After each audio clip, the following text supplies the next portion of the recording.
Damn. It was the first time I'd ever heard any kind of like real programming that I later discovered wasn't going to serve me very well. You know, my father's situation with income and whatnot, my mother's situation with struggling for some mental struggles. I don't want to call them disorders, but she had an abusive childhood that she came up through. My dad was an alcoholic. You know, lo and behold, by the time I was 3 years old, they were doing their own things in different parts of the country, being raised by a single grandmother.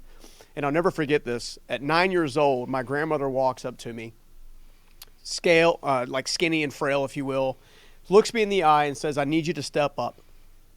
I'm 9 years old. I've got a transformer in one hand and a G.I. Joe in the other. What I didn't know is that she had just gotten diagnosed with cancer.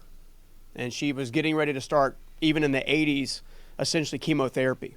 And you know, we come a long way, you know, in the terms of science of what, you know, how you treat cancer even now. You know, so you can just imagine what it did to her body. She taught me how to pull up a chair up to the stove, start making macaroni and cheese and hot dogs and all kinds. Now, keep in mind, picture the nearest 9-year-old that's closest to you, right? Maybe it's your own kid. My son's right? 10, so I'm imagining right now. My son's 10, so I'm envisioning. And you that. can just think about the mentality, like this shift, right? You know, my mom came back. She had a suicide attempt, and I'm the one that found her. Situation where I'm the one that called the paramedics at, I think I was 10 and a half, maybe 11, you know, kind of thing. So life had always been kind of up and down. My father's financial situation, he had a business, lost a business, and was never really good with his money. You know, so by the time my grandmother did pass away at around 11, 12 years old, I went to work immediately in the construction trade, right? Started building houses with my dad and carrying studs for 25 cents an hour. And that's when I met my first mentor, the guy that literally changed my life. And, you know, I'm looking back, hindsight being 2020, he was really my father figure by the time it was all said and done. My dad is a great guy now. I mean, he's a fantastic grandfather, you know, but obviously the grandkids are like the do-overs, which is great. I mean, because that means you've learned something new, right? You're following along the way. It's crazy you say that. I have the say. I get that. I always say I love my parents, but they're way better grandparents than they were parents. Oh, for sure. How old were your parents when you were born? I think my mother was probably 23 or 24, father maybe 24, 25. I mean, they were still young, right? Yeah. And the reality is most people, and this is important, especially if you're going to be an overachiever, an entrepreneur, stuff like that, you're going to have to take a chance to look basically in the trunk. You need to understand what makes you do the things that you do, what makes you think the things that you think. And so much of mine was, you know, trying to overcome this fear of failure, this fear of not having enough, this fear of not being able to take the right steps forward, all came from those early conversations around my parents. I found out that I basically had been married and divorced once, and I had married one of my parents. You know what I'm saying? Like, as far as like personality style. Yeah, I know what you're talking about. Yeah. You know, when you're trying to come up through this stuff, you know, I was spending a lot of time with my dad. My dad was horrible with his money. Steve Myrick was my first mentor. And I'll never forget this for as long as I live. One of the things that he first told me, he said, you have to be willing to do today what others won't so you can have tomorrow what others don't. That's good. What he was trying to do in numerous conversations is he was trying to help me understand that the mindset that created him was very different than the mindset that created my father.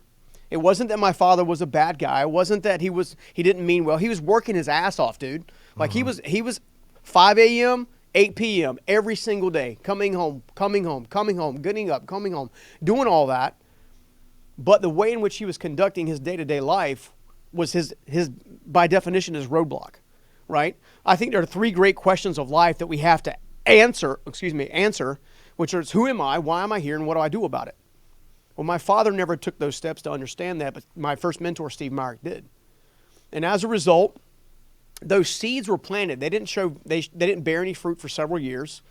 About the age of 17, my father lost his business. We were evicted from our house. His vehicles were repossessed. And essentially we were kind of, quote unquote, on the street. Well, Steve Myrick gave us a place to stay in an old beat up roach infested trailer park that allowed us to at least get stuff going. We had to battle back from not having a car. You know, I dropped out of high school to take care of my family, you know, to help my dad. He was working as hard as he could do, right? He was working as hard as he could go. And lo and behold, that was my life for, a number of years. And basically, long story short, as Steve Myrick gave me a chance to start my first business, I made a bunch of money. I spent a bunch of money because I didn't know any better. No one ever trained me to use money or trained me to use intelligence or relational capital or anything like that. And lo and behold, after making a bunch of money, within a year's time frame, I was basically homeless. I was sleeping in friends' cars outside when I needed to be. And, a lot of that was pride. And that's kind of like where the underdog spirit really began to shape through. I'm like a lot of other people, drastically encouraged by Rocky. Right. It's your favorite, one of your favorite movies, right? I got knocked down. Yeah. It's time to get up. Yeah, that's right. I feel like we might be spirit brothers, man. I mean, your childhood is similar to mine, and your parents work hard.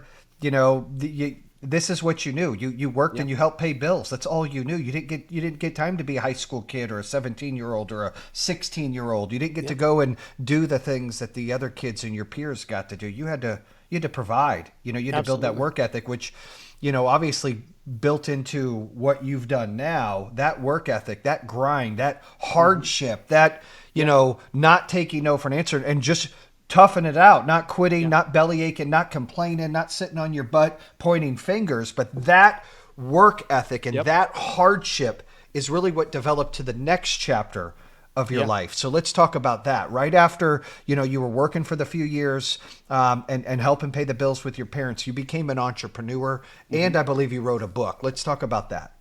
Yeah. So the same guy that gave me the first shot, one of the things that happened in that transition was I walked off the job.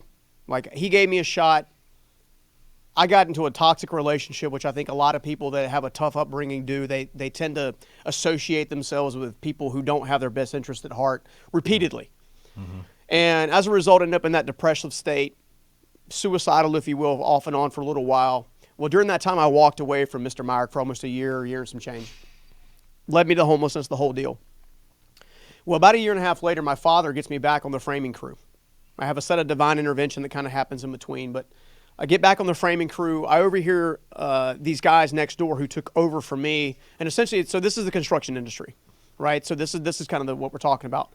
And the trade that I was doing was a siding, was vinyl siding, hardy siding. Nothing, it's not super sexy, right? But everybody loves the way it looks when it's on the house, right? So, I'm doing that trade. But I went back to work with my dad doing framing. I go next door.